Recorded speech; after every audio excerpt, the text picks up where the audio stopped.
Salunkhe madam. Salunkhe madam.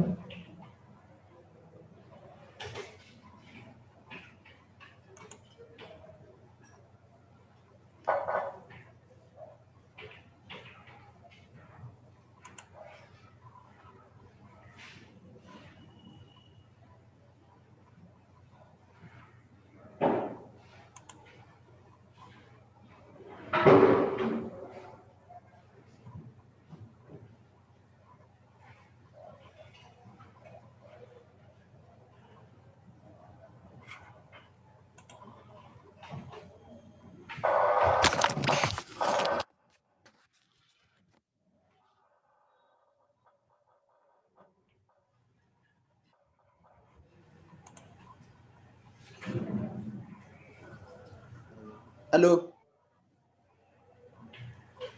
Mute करून ठेवा. Video पण चालू करू नका. मी जेव्हा सांगेन त्यावेळी करा. जे जॉईन आहेत त्यांनी म्यूट ठेवा.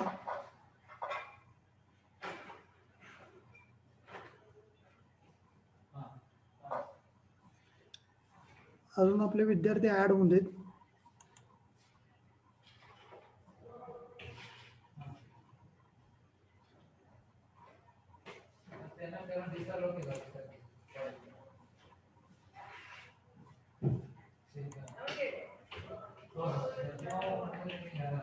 साळुंखे मॅडम जॉईन झालेत.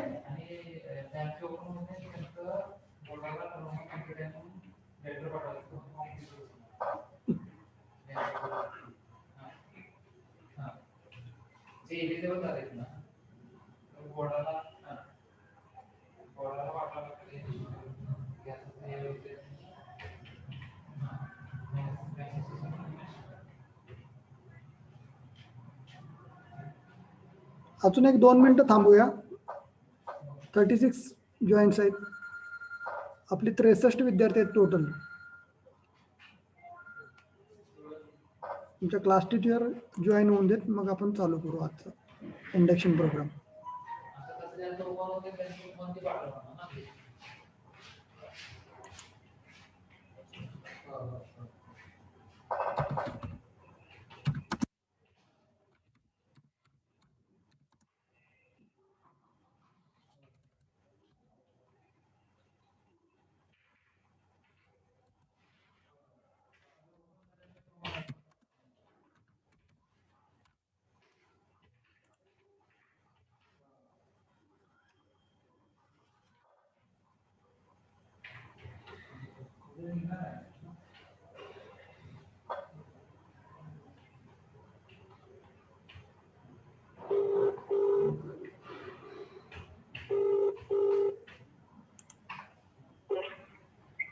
मॅडम जॉईन झाला.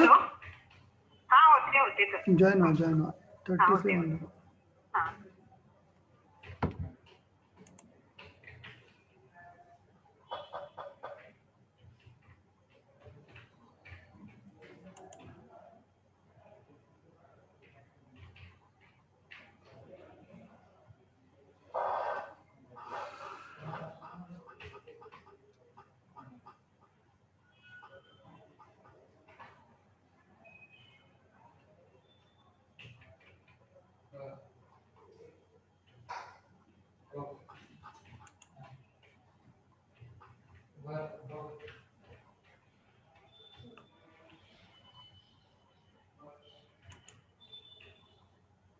एक 2च मिनिटं. 35 स्टुडंट जॉईन आहेत.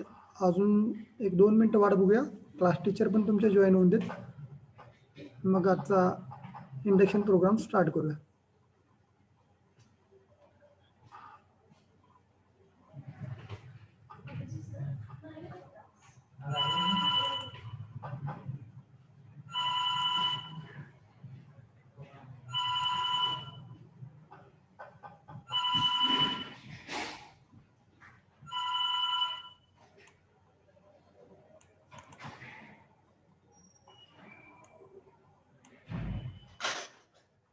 साळुंखे मॅडम.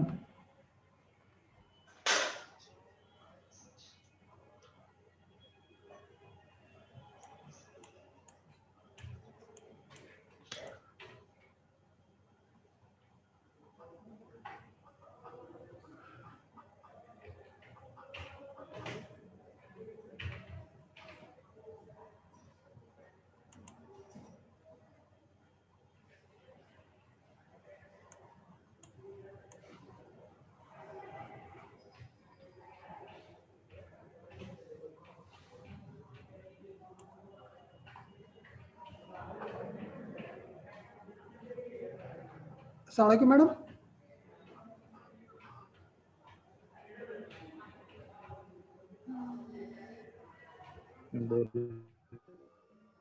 हा सर जॉईन झालेली आहे. ओके ठीक आहे. Okay sir. हा 39 आहेत मॅडम कॅन्डिडेट. चालू करूया का वेट करूया? हो सर चालेल की. अजून एक सर 5 मिनिटं बघूया का वाट. ओके आपले आउट ऑफ 63 39 झाले. एक 50 पर्यंत होतील सर जॉईन अजून. ओके अजून एक 5 मिनिटं वेट करूया. वेट करू. हा चालेल. हा जे माझे विद्यार्थी कनेक्टेड आहेत त्यांनी म्यूट करून ठेवा आणि व्हिडिओ सुद्धा बंद करा. मी तुमचे परत व्हिडिओ आणि माईक चालू करायला ज्यावेळी सांगेन त्यावेळी चालू करा. अजून एक 5 मिनिटं वाट बघूया. पार्टिसिपेट ॲड व्हायला. तुमचे व्हिडिओ स्टॉप करा आणि म्यूट करून ठेवा. ज्यावेळी मी गरज असेल त्यावेळी मी सांगतो चालू करायला.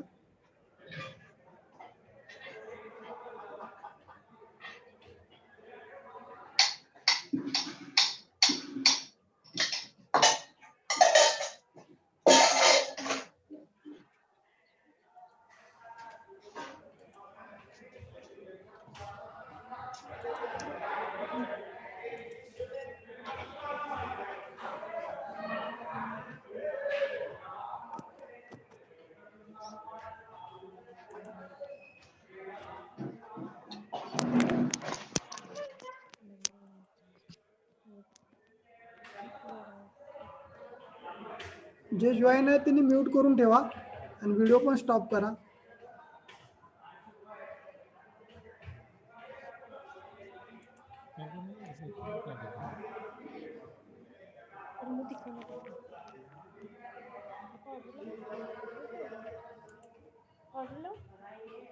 चुप बैठकी वही एक ले जा कच्ची वही होना जाता है. जे जॉईन आहेत त्यांनी म्यूट करून ठेवा.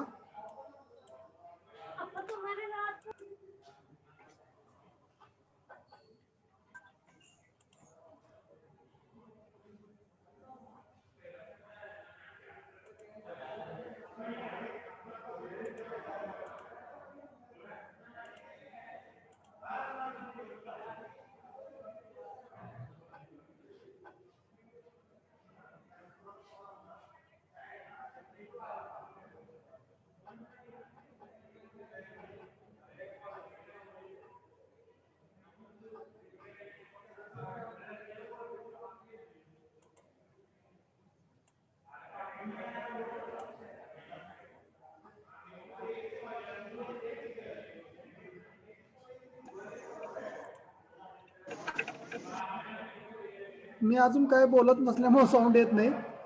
मी बोलायला चालू केल्यावर येईल, काय अडचण नाही. माझा आवाज येतो का बघा, कोणीतरी एकाने अनम्यूट करून सांगा. साळके मॅडम आहेतच त्यामुळे त्यांना आवाज येतो म्हणून सगळं. ओके आपण वेट करायला लागलो अजून विद्यार्थी जॉईन होतील म्हणून. हा येतो सर आवाज तुमचा. ओके 46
साळके मॅडम चालू करूया.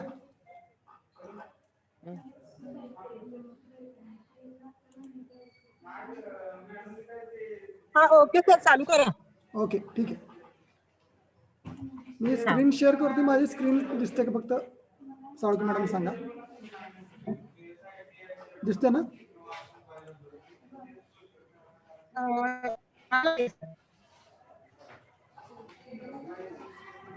हा झाली sir. Okay. First I welcome you all. मी सगळ्या विद्यार्थ्यांचे आणि त्यांच्या पालकांचे मनापासून आभार मानतो आणि स्वागत पण करतो की तुम्ही आमच्या कॉलेजवर, आमच्या संस्थेवर विश्वास ठेवून फर्स्ट इयर कॉम्प्युटर इंजिनिअरिंगला ॲडमिशन घेतलेलं आहे. आणि इंडक्शन प्रोग्रामचा अर्थ असा असतो की पहिल्यांदा इंडक्शन प्रोग्राम म्हणजे काय हे कळलं पाहिजे, मग पुढं आपण आजचा सेशन कंप्लीट करूया. तर इंडक्शनचा अर्थ असतो की तुम्ही नवीन एम्प्लॉय एखाद्या कंपनीत जॉईन झाला तर त्यानं काय ॲक्टिव्हिटी करायची आहे, त्याचं वर्क काय आहे, तर हे त्याला समजावून सांगण्यासाठी एक प्रोग्राम घेतला जातो, त्याला इंडक्शन प्रोग्राम म्हणतात. आणि MSBTनं ज्यावेळी आयस्कीम इम्प्लिमेंटेशन चालू केलं, आउटकम बेस्ड एज्युकेशन सिस्टम ज्यावेळी आपण इम्प्लिमेंट केली, त्यावेळी इंडक्शन प्रोग्रामला फार महत्त्व आहे. तर कोविड-19मुळं आपण फिजिकली लर्निंग मेथडमध्ये नाही आणि ऑनलाईनमध्ये आहोत. तर इंडक्शन प्रोग्राम जर फिजिकली असता तर तुम्हाला डिपार्टमेंटल व्हिजिट असते, डिपार्टमेंटमध्ये कुठल्या लॅब्स आहेत, त्यामध्ये कुठल्या ॲक्टिव्हिटी होतात, डिपार्टमेंट काय ॲक्टिव्हिटी करतं आणि एक्झॅक्टली तुमचं 3 वर्षाचा फिनॉमिना काय आहे, तुम्ही 3 वर्षामध्ये काय काय ॲक्टिव्हिटी करणार आहात आणि त्यानंतर तुम्हाला त्याचे बेनिफिट्स काय आहेत, ह्याचं आपण डिस्कशन करत असतो. म्हणजे विद्यार्थ्यांना प्रायमरी एक ग्लान्स 3 वर्षांचा लूक किंवा एखादी प्रायमरी इंट्रोडक्शन द्यायचं काम हे इंडक्शन प्रोग्राम करत असतात. म्हणजे त्यांना त्यांचा रोल, ते काय करणार आहेत ह्या रिलेव्हंट आपल्याला त्यांना सांगता येतं. ओके. तर हा इंडक्शन प्रोग्रामचा मुख्य हेतू असतो की इंडक्शन प्रोग्राम म्हणजे काय हे मी तुम्हाला सांगितलं. आता मी बोलतोय कोण हे फार महत्त्वाचं आहे. माझं नाव प्राध्यापक समीर इक्बाल तांबोळी. मी कॉम्प्युटर डिपार्टमेंटला गेले 6 वर्ष इथं आहे. ॲक्च्युली 12 वर्षाचा माझा टीचिंग एक्सपिरियन्स आहे आणि 6 वर्ष मी ह्या संस्थेत काम करतो. ॲज वेल एज ह्या कॉलेजचं अकॅडमिक कोऑर्डिनेटर म्हणून पण मी जबाबदारी सांभाळतो. तर एवढी इंट्रोडक्शन माझी बास आहे. पुढं जशी गरज आहे त्यावेळी मी माझी इन्फॉर्मेशन सांगत जाईन. आजचा जो कार्यक्रम आहे हा पूर्णपणे विद्यार्थ्यांच्या दृष्टीनं तुम्ही नवीन एका एज्युकेशन फील्डमध्ये आलेला आहेत आणि त्या फील्डचं रिलेव्हन्स काय आहे किंवा त्याचा उपयोग काय आहे आणि तुम्ही काय करणार आहात ह्याच्या रिलेटेड आपल्याला बोलायचं आहे. ओके. तर 50% मराठी, 50% इंग्लिश ह्या कॉम्बिनेशनमध्ये मी जाईन. टोटल पूर्ण इंग्लिश पण नसणार आहे. ओके. तर थोडी माहिती संस्थेबद्दल, ज्या संस्थेत आम्ही काम करतो, कोल्हापूर जिल्ह्यात किंवा महाराष्ट्रात या संस्थेबद्दल सांगायची फार गरज नाही. स्वामी विवेकानंद शिक्षण संस्था ही नावाजलेली शिक्षण संस्था आहे. ज्ञान, विज्ञान आणि सुसंस्कार त्यासाठी शिक्षणाचा प्रसार हे परमपूज्य शिक्षण महर्षी बापूजी साळुंके यांचं व्रत घेऊन ही संस्था गेले 60 वर्ष एज्युकेशन फील्डमध्ये कार्यरत आहे. आणि ह्या संस्थेला कुठल्याही माझ्यासारख्या छोट्या व्यक्तीनं माहिती देण्याची गरज नाही. ओव्हरऑल सगळ्या महाराष्ट्राला या संस्थेची माहिती आहे आणि संस्थेत मिळणारं शिक्षण आणि त्याच्या दर्जाबद्दल ही संस्था नावाजलेली जाते. तर ह्या संस्थेचे जे फाउंडर आहेत ते परमपूज्य डॉक्टर बापूजी साळुंके, आपल्या संस्थेचे president Chandrakant Dada, chairman principal sir Abhaykumar Salunke Saheb आणि secretary madam Shubhangi Gawade madam. Okay. संस्थेचे आपले 170 प्रायमरी स्कूल्स आहेत, 67 हायस्कूल्स आहेत, 20 मोठे कॉलेजेस आहेत, 8 ट्रेनिंग कॉलेज आहेत, 19 हॉस्टेल्स आहेत, 3 D.Ed B.Ed कॉलेजेस आहेत, एक नर्सिंग कॉलेज आहे आणि एक डिप्लोमा इंजिनिअरिंगचं कॉलेज आहे ज्यात तुम्ही ॲडमिशन घेतलेलं आहे. तर ताराबाई पार्कमध्ये आपलं मेन कॅम्पसमध्ये डिप्लोमा इंजिनिअरिंगची ही भव्य इमारत, प्रपोजल इमारत आहे. त्यामधले आपले ऑलरेडी 4 मजले बांधून झालेले आणि जसं जसं गरज आहे तसे ते डेव्हलप होत गेलेलं आहे. ॲज वेल ॲज आपलं जे डिपार्टमेंट आहे कॉम्प्युटर डिपार्टमेंट ते बी बिल्डिंगमध्ये, ओल्ड बिल्डिंगमध्ये पहिल्या फ्लोअरला आहे. म्हणजे हे जे समोर चित्र दिसतंय त्यामध्ये आता मी जिथं माऊस दाखवतोय ती जी मजला आहे तो पूर्ण मजला हा कॉम्प्युटर डिपार्टमेंटचा आहे. ओके, फर्स्ट फ्लोअर जुन्या बिल्डिंगमधला. ओके, आणि आम्ही ज्यांच्या मार्गदर्शनाखाली काम करतो ते आमचे लाडके प्रिन्सिपल RG पाटील सर. या संस्थेचं डिप्लोमाचं जे कारभार बघतात ते आमचे मार्गदर्शक principal RG Patil sir. Okay, तर हे प्रायमरी इंट्रोडक्शन आहे संस्थेच्या रिलेटेड. आणि आजचं जे माझं काम आहे तर हे 5 मुद्दे आहेत ज्यावर मी आज बोलणार आहे. बेसिकली आउटकम बेस्ड एज्युकेशन म्हणजे काय, व्हाय कॉम्प्युटर इंजिनिअरिंग, तुम्ही कॉम्प्युटर इंजिनिअरिंग का चूज केलेलं आहे, what is a special about computer program at polytechnic. Okay, डिप्लोमाला आपण पॉलिटेक्निक म्हणतो actually, polytechnic education. Okay, details about तुमचं करिक्युलम म्हणजे तुमचा ह्या सेमिस्टरचा सिलेबस काय असणार आहे आणि तुम्ही कसं त्याच्यावर वर्क करणार आहे. आणि 5वा मुद्दा जो आहे की तुम्ही डिप्लोमा कंप्लीट केल्यानंतर तुम्ही काय करू शकता. ओके, तर हे 5 मुद्दे आहेत, त्याला आपण आउटकम म्हणतो. ओके, कारण की मी जे तुम्हाला PPT दाखवतोय त्यामध्ये माझा शब्द शेवटी मस्त आहे की सेशन आउटकम्स, म्हणजे हे सेशन झाल्यानंतर ह्यापासून विद्यार्थ्यांना काय मिळणार आहे हे महत्त्वाचं आहे. ओके, तर आउटकम बेस्ड एज्युकेशनचा सार असतो आहे. MSBTनं 2 वर्षा पाठीमागं आयस्कीम इम्प्लिमेंट केली आणि आयस्कीमच्या इम्प्लिमेंटेशनमध्ये बेसिकली जो त्यांचा फोकस होता तो आउटकम बेस्ड एज्युकेशनचा होता. तर आउटकम बेस्ड एज्युकेशनचा अर्थ काय असतो की तुम्ही जे गोष्ट शिकायला लागलाय तर त्याचा उपयोग तुम्ही तुमच्या आयुष्यामध्ये करू शकताय का. ओके, साधं सोपं उदाहरण देतो म्हणजे तुम्हाला आउटकम बेस्ड एज्युकेशन कळेल. ओके, एखादा पूल बांधायचा आहे तर तो पूल कसा बांधायचा हे सिव्हिल इंजिनिअरिंगमध्ये शिकवलं जातं. तो पूल कुठं बांधायचा हे पण ठरवलं जातं. पण त्या पुलाचा कसा उपयोग करून घ्यायचा आहे, त्याचा उपयोग कोणासाठी होऊ शकतो. ओके, म्हणजे एखादी गोष्ट आपण शिकल्यानंतर त्याचा उपयोग करून घेणं हे फार महत्त्वाचं आहे. ओके, आजपर्यंत आपण जे एज्युकेशन सेक्टरमध्ये होतो त्यामध्ये आपण इनपुट द्यायचो आणि आउटपुट बघायचो. म्हणजे तुम्हाला लेक्चर्स प्रॅक्टिकल्स वगैरे व्हायचे, तुमचे मार्क्स बघितले जायचे. आता तुम्ही डिसिजन कसं घेता, तुम्ही एखाद्या सिच्युएशनमध्ये कसं वर्क करता, एखादं सिच्युएशन जर तुमच्यासमोर आली तर तुम्ही कुठली मेथडॉलॉजी ॲडॉप्ट करता हे फार महत्त्वाचं आहे. तर OB ह्याचा अर्थ आहे की आउटकम बेस्ड एज्युकेशन. आणि ह्यामधले जे पॅरामीटर आहेत ते फार महत्त्वाचे आहेत. त्यामध्ये करिक्युलम म्हणजे काय, तुमचा जो अभ्यासक्रम आहे तो. ओके, त्यानंतर तुम्ही ते ॲक्वायर करण्यासाठी तुम्हाला जे मेथडॉलॉजी किंवा जे टीचिंग लर्निंग प्रोसेस होते ते इंडस्ट्रीकडनं इनपुट्स घेतले जातात की बाबा हे जे विद्यार्थ्यांना आम्ही शिकवायला लागलो आहे त्यामध्ये काही चेंजेस पाहिजेत का, आणि त्या करिक्युलममध्ये चेंजेस करून एक स्टँडर्ड एज्युकेशन सिस्टीम तयार होते. ओके, आत्तापर्यंत काय व्हायचं की एक सिलेबस असायचा आणि तो सिलेबस आपण कंटिन्युअस टीचिंग लर्निंग मेथडमधनं आपण तो शिकवत जातो. ओके, आणि पूर्वी काय होतं, टीचिंग म्हणता सगळे म्हणायचे टीचिंग म्हणजे टीचिंग चालू आहे, लेक्चर्स चालू आहेत. ओके, तर टीचिंग हा शब्द आता रिप्लेस झालेला आहे, त्याला आपण लर्निंग म्हणतो. लर्निंग मीन्स प्रत्येकजण काहीतरी शिकत आहे. मी तुम्हाला ज्यावेळी काहीतरी शिकवायला लागलोय ह्याचा अर्थ मी पण काहीतरी शिकायला लागलो. So learning is very important and learning is a की फॅक्टर. आणि आउटकम बेस्ड एज्युकेशनमध्ये लर्निंग बाय डुईंग, जोपर्यंत तुम्ही ते करून बघत नाही तोपर्यंत तुम्हाला ती गोष्ट समजणार नाही. ओके, तर ह्याचा बेसिक सार तो आहे की प्रत्येक गोष्ट तुम्हाला करून बघायची आहे. करून बघितल्यानंतर ते फार चांगल्या पद्धतीने कळतं. बेसिकली विद्यार्थी हे 3 प्रकारचे असतात. काही लोकांना नुसतं लेक्चर ऐकायला आवडतं, काही लोकांना व्हिडिओ वगैरे बघितलं तर ते फार चांगल्या पद्धतीने कळतं. आणि तिसऱ्या प्रकारचा जो विद्यार्थी असतो त्याला तुम्ही प्रॅक्टिकली जर ते समजावून सांगितलं किंवा त्यानं ते प्रॅक्टिकली केलं तर त्याला उत्तम कळतं. तर जनरली प्रॅक्टिकल करणं हे फार महत्त्वाचं आहे. जर ह्याचा आपण पुराणातला जर एखादा उदाहरण घेतलं तर बघा, अर्जुन हा वेल ट्रेन विद्यार्थी होता. त्याला द्रोणाचार्यानं धनुर्विद्या शिकवली होती, म्हणजे पांडवांना शिकवली होती. आणि पण तीच द्रोणाचार्य ज्यावेळी अर्जुनाला शिकवत होते त्यावेळी एकलव्य द्रोणाचार्यांचा पुतळा बांधून तो जे बघतोय त्याचं प्रॅक्टिस करून तो एक उत्तम धनुर्धर झाला. म्हणजे practice man makes man perfect. म्हणजे प्रॅक्टिकल अप्रोच हा फार महत्त्वाचा आहे.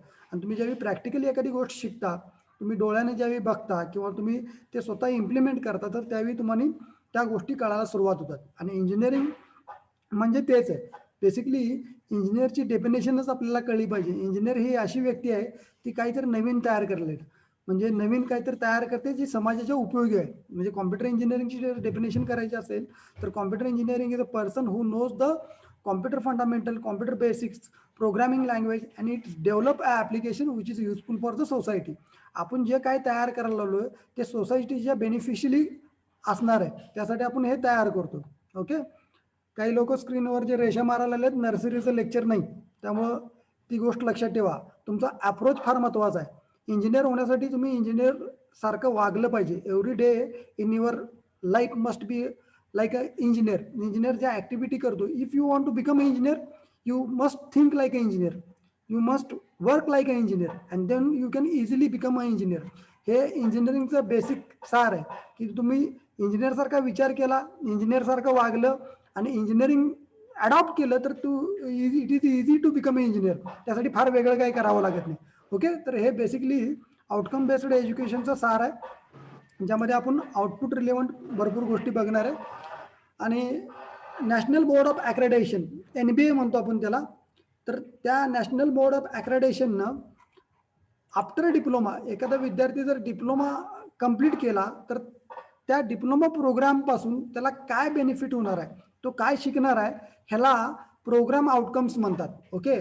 तर एक लक्षात ठेवणं गरजेचं आहे की तुमचा डिप्लोमा किंवा पॉलिटेक्निक हा एक प्रोग्राम आहे आणि तुमच्या सब्जेक्टला आपण कोर्स म्हणतो. म्हणजे कोर्स हा शब्द हा सब्जेक्टच्या रिलेव्हंट येतो आणि प्रोग्राम हा तुमच्या ओव्हरऑल 3 वर्षाचा जो डिप्लोमा कोर्स आहे त्याला आपण प्रोग्राम म्हणतो. तर जर 3 वर्षाचा डिप्लोमा प्रोग्राम केला एखाद्या विद्यार्थ्यानं तर NBA किंवा ह्या OBE आउटकम बेस्ड एज्युकेशन पासून तुम्हाला मिळणारे फायदे काय आहेत ते 3 वर्षाचा डिप्लोमा केल्यानंतर विद्यार्थ्यांच्या मध्ये हे 7 गुण आपण म्हणतो, 7 प्रॉपर्टीज, ओके, 7 ॲट्रिब्यूट्स हे त्याच्यामध्ये इन्कल्क्युलेट होतात किंवा त्याच्यामध्ये ते येतात. फर्स्ट आहे की basic knowledge and discipline specific knowledge. म्हणजे बेसिक नॉलेज म्हणजे इंजिनिअरिंग ही सायन्सची बेसिक ब्रँच आहे, त्यामध्ये फिजिक्स केमिस्ट्री मॅथ्सचं नॉलेज बेसिक नॉलेज लागतं. त्यामुळं आपल्याला फिजिक्स केमिस्ट्री मॅथ्स हे बेसिक सब्जेक्ट आहेत, इंग्लिश आहे. त्याबरोबरच डिसिप्लिन नॉलेज म्हणजे तुमच्या कॉम्प्युटर रिलेव्हंट नॉलेज, ओके, ते तुम्हाला अडॉप्ट होतं. दुसरा जो आहे मुद्दा तो आहे प्रॉब्लेम सॉल्विंग. तुम्ही 3 वर्षात जे इंजिनिअरिंग एज्युकेशन अडॉप्ट करताय घेताय त्यामुळे तुमच्या आयुष्यामध्ये येणारे जे प्रॉब्लेम आहे ते तुम्ही आयडेंटिफाय करू शकता आणि बेटर वे ते तुम्ही सोडवू शकता. त्यानंतर थर्ड जो ॲट्रिब्यूट तुमच्यामध्ये येणार आहे तो design and development of situation. Okay. एखाद्या वेळी तुम्हाला जर नवीन काहीतरी डेव्हलप करायचं आहे, इन्व्हेंट करायचं आहे तर ते पण तुम्ही करू शकता using design and development. Fourth जे ॲट्रिब्यूट आहे ते after completion of this program diploma you can easily use engineering tools. Okay. म्हणजे तुम्हाला कॉम्प्युटर यूज करता येईल, कॉम्प्युटरमधले ॲप्लिकेशन्स यूज करता येतील, कॉम्प्युटरमधले जे ॲडव्हान्स फीचर्स आहेत ते यूज करता येतील, ॲज वेल ॲज तुम्ही काही सॉफ्टवेअर टेस्ट सुद्धा करू शकता. म्हणजे चौथं जी गोष्ट आहे तुम्हाला इंजिनिअरिंग रिलेव्हंट टूल्स, त्याचे एन्व्हायरमेंट आणि त्याचं टेस्टिंगचे बेनिफिट्स मिळता येतील. ओके. पाचवं जे ॲट्रिब्यूट आहे ते तुम्ही ह्या डिप्लोमा प्रोग्राममध्ये इंजिनिअरिंग प्रॅक्टिसेस केल्यानंतर तुम्ही सोशली इन्व्हायरमेंट फ्रेंडली स्टुडंट तयार होणार आहे. म्हणजे तुम्हाला सोसायटीच्या रिलेव्हंट ज्या आपल्या जबाबदारी आहेत, ओके, त्या कशा फुलफिल करायच्या, एन्व्हायरमेंट रिलेटेड ज्या जबाबदारी आहेत त्या कशा फुलफिल करायच्या, आणि सगळ्यात महत्त्वाचा पॉईंट आहे की इथिक्स. ओके. इंजिनिअरिंग इथिक्स त्या विद्यार्थ्यामध्ये येऊन जातील.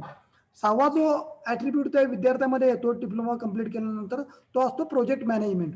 मॅनेजमेंट हे फार महत्त्वाचं आहे की त्यामध्ये टाईम मॅनेजमेंट ॲज वेल ॲज दिलेला एखादा टास्क तुम्ही कशा पद्धतीने किती सुंदर करता किंवा किती व्यवस्थित करता हे फार महत्त्वाचं आहे. त्यामुळे मॅनेजमेंट हा फार महत्त्वाचा इश्यू आहे आणि तो मायक्रो प्रोजेक्ट आणि मेजर प्रोजेक्टमधनं त्या विद्यार्थ्यांच्यामध्ये आपण इन्कल्क्युलेट करतो किंवा त्या विद्यार्थ्यांना तो समजून जातो. आणि शेवटचा आहे तो life long learning. Okay. Learning ही प्रोसेस थांबत नाही. जोपर्यंत आपण ह्या आयुष्यामध्ये आहोत त्यावेळी आपण प्रत्येक दिवशी प्रत्येक मुवमेंटला काहीतरी नवीन शिकतोय आणि हेच अप्रोच फार महत्त्वाचं आहे, त्याला आपण लाईफ लाँग लर्निंग म्हणतो. तर हे 7 बेसिक पॅरामीटर आहेत की एका डिप्लोमा होल्डरला एखाद्या वेळी तो इंडस्ट्रीत गेला तर इंडस्ट्री त्याच्याकडनं काय बघते की त्याला बेसिक नॉलेज आहे का, त्याला डिसिप्लिन नॉलेज आहे का, तो एखादा प्रॉब्लेम सोडवू शकतो का, तो नवीन एखादा सॉफ्टवेअर किंवा एखादं सोल्युशन डेव्हलप करू शकतो का, इंजिनिअरिंगच्या रिलेव्हंट त्याला टूल्स यूज करता येतात का, तो काही डेमॉन्स्ट्रेट करू शकतो का, त्याला सोशल इकॉनॉमिकल आणि एन्व्हायरमेंट इथिक्स आहेत का, एखादी गोष्ट तो वेल मॅनेज कसा करतो आणि त्याच्याकडे लर्निंग ॲबिलिटी आहे का. तर हे 7 महत्त्वाचे पॉईंट्स आहेत जे NBA मध्ये सांगितलेले आहेत. आणि जगामध्ये जर विद्यार्थी कुठेही गेला तर हे 7 त्याचे पॅरामीटर चेक केले जातात की जर डिप्लोमा होल्डर असेल तर त्याच्याकडे हे 7 पॅरामीटर आहेत का. म्हणजे ज्यावेळी एखादी इंडस्ट्री विद्यार्थ्याला सिलेक्ट करते त्यावेळी इंडस्ट्री ह्या 7 गोष्टींच्याकडे फोकस करत असते. तर हे तुमचं आउटकम बेस्ड एज्युकेशन आणि त्या विद्यार्थ्यांना आफ्टर 3 वर्ष काय त्याच्यामध्ये प्रॉपर्टीज स्किल्स येणार आहेत हे मी सांगितलेलं आहे. ओके. तर आता पुढचा जो पॉईंट आहे तो आहे की तुम्ही कॉम्प्युटर इंजिनिअरिंग का सिलेक्ट केलं. तर कॉम्प्युटर इंजिनिअरिंग हे फार व्हास्ट फील्ड आहे आणि आजकालच्या युगामध्ये आपण म्हणतो की हे कॉम्प्युटरचं युग आहे. प्रत्येक गोष्ट ही ऑनलाईन चालू आहे. आपल्याला कोविड-19मुळे तर एक कळून गेलं की बाबा जर आपण फिजिकली जाऊन काही गोष्टी करत नसलो तरी आपण व्हर्च्युअली ऑनलाईन जाऊन त्या गोष्टी कंप्लीट करू शकतो आणि बेटर वे आपण आपला टाइम युटिलायझेशन करून ह्या गोष्टी वेल मॅनेज्ड वेल ऑर्गनाइज्ड वेनं आपण कंप्लीट करू शकतो. तर कॉम्प्युटर इंजिनिअरिंगचा जो स्कोप आहे तो पूर्ण व्हास्ट आहे. आजकाल ज्या नवीन टेक्नॉलॉजी आहेत, नवीन जे अपॉर्च्युनिटी आहेत त्या पण आपण डिस्कस करू. Generally a single word that clears the computer field. म्हणजे कॉम्प्युटरची क्रेज काय आहे तर ह्याचं जर आपल्याला उत्तर पाहिजे असेल तर हे वाक्य तुम्हाला कळून जाईल की बाबा हे कॉम्प्युटर का गरजेचं आहे किंवा कॉम्प्युटर इंजिनिअरिंग का गरजेचं आहे. Today's world is an information rich world and it is has to become a necessary for everyone to know about the computers. Okay, computers internet जग हे जोडले गेलेलं आहे. इन्फॉर्मेशन असून देईल, मार्केटिंग असून देईल, पर्चेसिंग असून देईल, हेल्थ केअर सर्व्हिसेस असून देईल, एज्युकेशन असून देईल, ह्या सगळ्या फील्डमध्ये कॉम्प्युटर इंजिनिअरिंग किंवा कॉम्प्युटर इंजिनियर्स हे व्हायटल रोल प्रोव्हाइड करत आहेत, त्यांच्या सर्व्हिसेस देत आहेत. ओके. त्यामुळे कॉम्प्युटर इंजिनिअरिंगचा फार मोठा स्कोप ह्या आताच्या करंट जगामध्ये आहे. आणि हे काही नवीन ज्या ट्रेड्स आहेत किंवा नवीन जे टेक्नॉलॉजीज आहेत ज्या आपण नवीन दशकामध्ये फार पॉप्युलर आहेत. तर ह्या मी 10 टेक्नॉलॉजी काढल्या. There are so many technologies. पण आत्ताच्या ह्याच्यामध्ये पॉप्युलर टेक्नॉलॉजी ज्या आहेत त्या मी फक्त तुम्हाला इंट्रोडक्टरी म्हणजे नाव माहीत असावं म्हणून सांगायला लागलं. Artificial intelligence, okay, block chaining, argument reality और virtual reality, okay, cloud computing, okay, त्यानंतर IoT, okay, intelligent application, big data आणि रोबोटिक्स. ओके. तर ह्या काही अशा फील्ड आहेत ज्यामध्ये आत्ताच्या करंट युगामध्ये फार मोठ्या प्रमाणात डेव्हलपमेंट चालू आहे. ओके. आर्टिफिशियल इंटेलिजन्स सारखं एखादी गोष्ट असून देईल, व्हर्च्युअल रियालिटी सारखी एखादी गोष्ट असून देईल, तर तुम्ही ह्या गोष्टी यूज करताय. म्हणजे काही लोकांच्याकडे ॲपल फोन वगैरे असतील किंवा काही लोकांच्याकडे मोबाईल फोन्स आहेत तर त्या ठिकाणी तुम्हाला असिस्टंट मिळतो, गुगलचा असिस्टंट मिळतो. You can talk and it can be play your audio और व्हिडिओ, बरोबर ना. तर ह्या ज्या कन्सेप्ट आहेत ह्या टुडेज वर्ल्डमध्ये फार नेसेसरी झालेले आहेत. ओके. तर ह्या गोष्टी फार इंटरेस्टिंग वेनं आपण करतोय आणि हे फार गरजेच्या पण आहेत. म्हणजे आधुनिक युगामध्ये आर्टिफिशियल न्यूरल नेटवर्क असून देईल, क्लाउड कॉम्प्युटिंग असून देईल, IoT म्हणजे एखादी गोष्ट आपल्याला अवे फ्रॉम द होम पण ॲक्सेस करता येते. ओके. तर ह्या गोष्टी आपण बघू शकतो. आणि कॉम्प्युटर इंजिनिअरिंगचा स्कोप कुठं आहे? रिटेल मार्केटिंगमध्ये आहे, इन्शुरन्समध्ये आहे, हेल्थ केअरमध्ये आहे, बँकिंगमध्ये आहे. ओके. तर हे एक ॲप्लिकेशन आहे IoTचं. म्हणजे तुमच्या घरचे लाईट, फॅन किंवा कुठलीही कूलिंग सिस्टीम असून देईल, काही असून देईल, तर त्या गोष्टी तुम्ही आउट ऑफ होम सुद्धा ॲक्सेस करू शकता, त्या स्टार्ट अँड स्टॉप करू शकता. हे it is a benefit of IoT.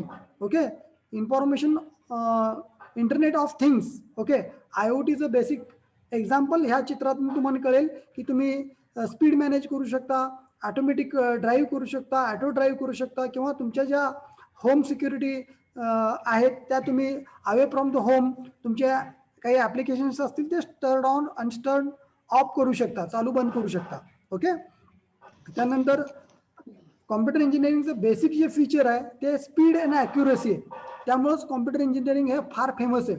म्हणजे स्पीड अँड ॲक्युरसीचा अर्थ काय की कुठलीही गोष्ट हे फास्ट वेने करता येतं आणि ती अप्रोप्रिएट बरोबर असते, याला आपण स्पीड अँड ॲक्युरसी म्हणतो. ओके. त्यानंतर ह्या काही गोष्टी आहेत ज्या आपण डे टू डे लाईफमध्ये यूज करतो. ओके. आर्टिफिशियल न्यूरल नेटवर्क असू देईल किंवा व्हर्च्युअल रियालिटी असू देईल. आता फ्लाईट सिम्युलेशन आहे, त्यामुळे तुम्हाला जर एखादा नवीन वैमानिक तयार करायचा असेल तर त्याला जाऊन डायरेक्ट विमानात बसायची गरज नाही. तसं तुम्ही व्हर्च्युअली एक केबिन तयार करू शकता, त्याला येणारे प्रॉब्लेम्स देऊ शकता. ओके. तर आपण हे सिम्युलेशनचा यूज करून पण करता येईल. ओके. किंवा तुमच्या घरी ट्रेडमिल आहे तर तुम्हाला एन्व्हायरमेंटचा जर इफेक्ट पाहिजे असेल तर व्हर्च्युअल रियालिटीनं आपण ते इफेक्ट जनरेट करू शकतो. तर ते व्हर्च्युअल रियालिटीचं एक एक्झाम्पल आपण म्हणू शकतो. ओके.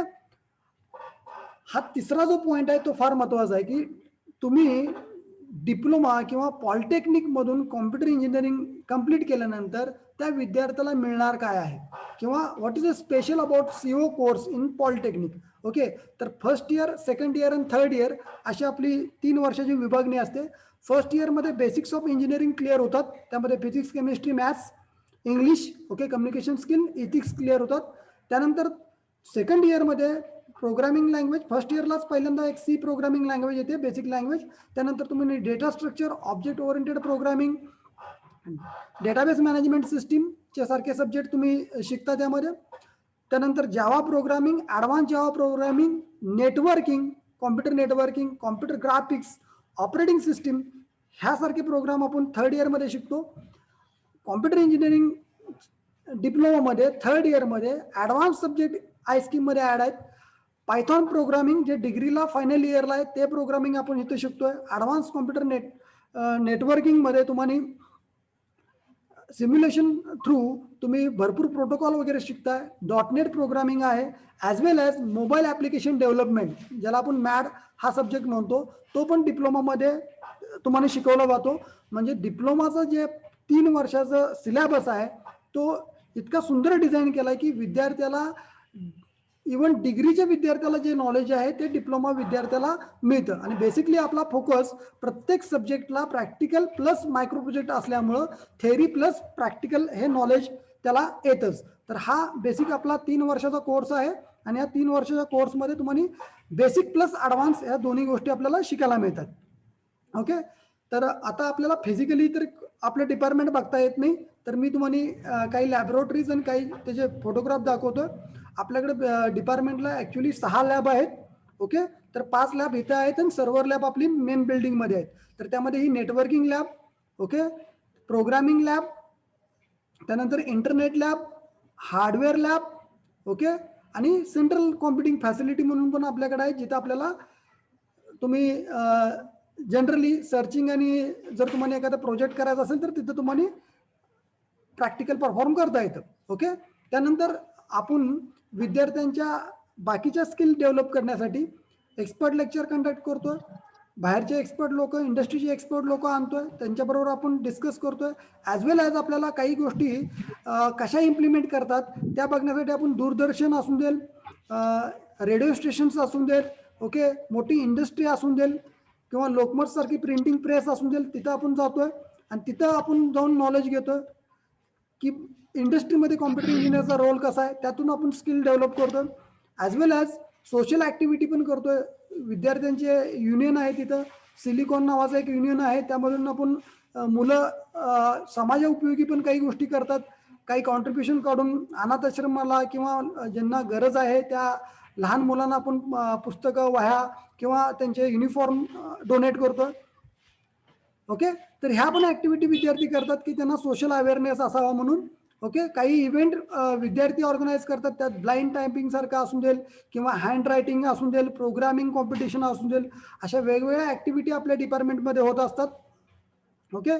आणि हे झाल्यानंतर आपल्याला अकॅडमिक्स रिलेटेड जे आहे ते अकॅडमिक्स रिलेटेड 1-2 गोष्टी सांगतो, म्हणजे तुम्हाला कळून जाईल की आपल्याला प्रत्येक गोष्ट बघायला कुठे मिळेल. तर तुम्ही गुगलवर MSBTE, ओके, एवढं टाका तर MSBT Maharashtra state board of technical education he side open होईल. तुम्हाला ही मेन साईड आहे आपल्या, की आपल्या सगळ्या ॲक्टिव्हिटी ह्या तुम्हाला ह्या साईडमधून आपल्याला बघता येतील. हे आता एक्झामिनेशन सेक्शन आहे. स्टुडंट सेक्शनमध्ये तुम्हाला भरपूर गोष्टी मिळतील, ॲज वेल ॲज तुमच्या काही गोष्टी ज्या चालणार आहेत त्या परिपत्रक काय येतात, गव्हर्नमेंट काय म्हणते, तर हे सगळं तुम्हाला गोष्टी इथं मिळतात. ह्यामध्ये एक अकॅडमिक कॅलेंडर म्हणून आहे. तर हे अकॅडमिक कॅलेंडर आणि हे गोष्टी कशा होणार आहेत ते उद्या तुमचं फर्स्ट इयरचं एक सेशन होईल, त्यामध्ये तुम्हाला गोष्टी सांगितल्या जातील. तर अकॅडमिक कॅलेंडर हे साळोके मॅडम तुमच्या क्लास टीचर आणि first year HOD Rohan Patil sir उद्या सांगतील, कारण की त्यांचं सेशन आहेच. माझं काम जे आहे ते फक्त तुमचं फर्स्ट पेज तुम्ही ह्या सेमिस्टरला काय ॲक्टिव्हिटी करणार आहे आणि हे तुमचं अकॅडमिक इयर कसं चालणार आहे हे फार महत्त्वाचं आहे. तर प्रत्येक सब्जेक्टला हा 30 मार्काचा थेरी पेपर असतो. आता 30 मार्काचा थेरी पेपर प्लस तुमच्या प्रत्येक सब्जेक्टला क्लास टेस्ट 1 क्लास टेस्ट 2 असते, ती 20-20 मार्काची असते. प्रत्येक सब्जेक्टला एक मायक्रो प्रोजेक्ट असतो, तो 10 मार्कांचा. म्हणजे 30 मार्क तुम्हाला टर्मवर्क म्हणून मिळत असतात. त्यामध्ये 2 क्लास टेस्ट असतात 20-20 मार्काच्या आणि 10 मार्काचा एक मायक्रो प्रोजेक्ट असतो. ओके, तर ते प्लस तुमचा थेरी पेपर. आता ह्याच्यामध्ये तुम्हाला कळून जाईल, इथं थेरीमध्ये जिथं तुम्हाला 70 मार्क दिलेत तेवढेच पेपर आहेत, म्हणजे बाकीच्या विषयांना कुठेही तुम्हाला पेपर नाहीत. ओके, इंग्लिशला एक पेपर आहे, फिजिक्स केमिस्ट्रीला ऑनलाईन पेपर आहेत MCQ टाईपमध्ये, आणि मॅथ्सला एक 70 मार्काचा पेपर आहे आणि त्यामध्ये 2 class test plus micro project. ह्या गोष्टी तुम्हाला उद्या डिटेलमध्ये तुमच्या क्लास टीचर सांगतील. ओके, कुठले सब्जेक्ट आहेत काय आहेत ह्या गोष्टी तुम्हाला कळून जातील. पण प्रत्येक सब्जेक्टला मायक्रो प्रोजेक्ट असतो.